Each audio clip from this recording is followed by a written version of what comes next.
Chapter 4. Now she was alone again, with only the North Star to show her the way. It was a warm night. The gentle wind wrapped her in its soft breath. Harriet heard it whispering in the treetops as she walked silently through the woods. She walked north all night, and when morning came, she found a hiding place in the hollow of a tree. Harriet rested there, hidden from the slave catchers, until the sun went down. As darkness crept through the woods on the second night, Harriet watched for the stars to appear in the sky before she started north again. "I'm getting close to freedom, Lord. I know I am," she said as she pushed through the bushes and clumps of grass. Hours later, Harriet came to a graveyard at the edge of the woods. She saw a man walking among the tombstones, and her heart almost stopped.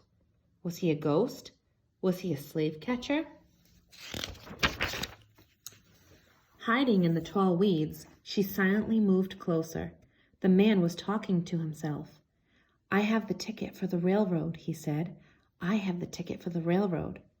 Harriet stood up and walked toward him. "Harriet?" he asked in a friendly voice. "I've been waiting for you. Hurry now, before it gets too light." He handed her a shovel and a pile of workman's clothes, a hat, heavy shoes, and overalls to go with her long dress. "I'm Mr. Trent, Harriet. You're going to walk into Wilmington as my workman. We'll pass guards watching the road for runaway slaves. But just follow me and don't say a word." Soon Harriet was ready. Her bandana and scar were hidden under the workman's hat. She put the shovel over her shoulder and walked behind Mr. Trent toward the bridge that led to Wilmington. Harriet saw groups of men standing by the road looking closely at every black person who passed. At the entrance to the bridge, guards waited on horseback. Harriet's heart pounded so hard she thought the slave catchers would hear it, but after one look, they paid no attention to Mr. Trent and his helper. Harriet followed Mr. Trent into Wilmington. She had never seen such a busy, noisy town before.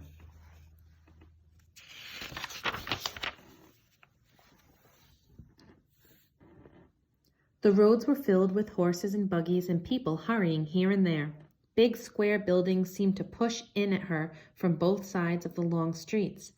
They walked on through the town until Mr. Trent stopped in front of a small shop.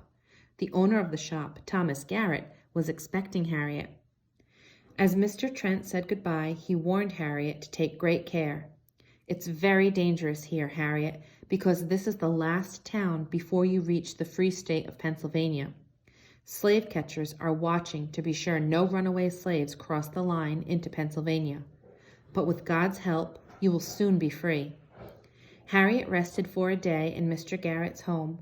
Then on Sunday, she dressed in new clothes. "Many people want to see the slaves go free, Harriet," Mr. Garrett told her. "These people provide clothes for runaway slaves to wear." Harriet put on a hat with a long veil that covered her face. Then Mr. Garrett helped her into his buggy. As their horse trotted through town, they looked as if they were just taking a Sunday drive. No one would know that the well-dressed lady in the buggy was really a runaway slave. When they reached the wooded countryside north of Wilmington, Mr. Garrett stopped the horse. "I must turn back here, Harriet. No one is watching just now, but be very careful. There are only a few miles to walk before thou will see a wooden sign at the crossroad. Look for this word." He gave her a paper with Pennsylvania written on it. "That sign marks the line between the slave states of the South and the free states of the North. Then go straight down the road to Philadelphia, the first big town in Pennsylvania." Mr. Garrett smiled at Harriet. "God surely has sent a special angel of mercy to keep thee safe all this way. Thou art almost free." Mr. Garrett's buggy turned back toward Wilmington. Harriet stood for a minute, looking at the empty road in front of her.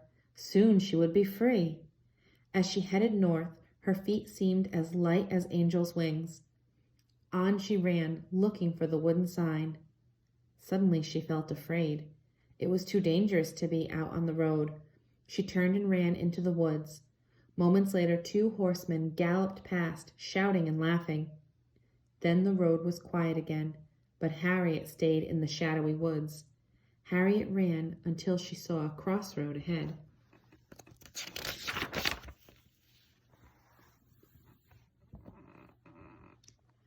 There was a small sign on a post by the side of the road. The letters on the sign were the same as the letters on the paper in her hand. Slowly, she left the safety of the trees and walked until she could touch the warm wood of the little sign that marked her freedom. "Thank you, Lord," she whispered, kneeling on the ground. "You brought me safely here." Harriet wiped the tears from her face. She looked at her hands to see if she was still the same person, now that she was free. At last Harriet got to her feet and stood in the middle of the road. "Oh, Lord, look! There's such a glory over everything. The sun looks like gold on the fields. I feel as if I'm in heaven." Harriet sang and cried for joy as she walked down that free road toward Philadelphia. I'm free at last."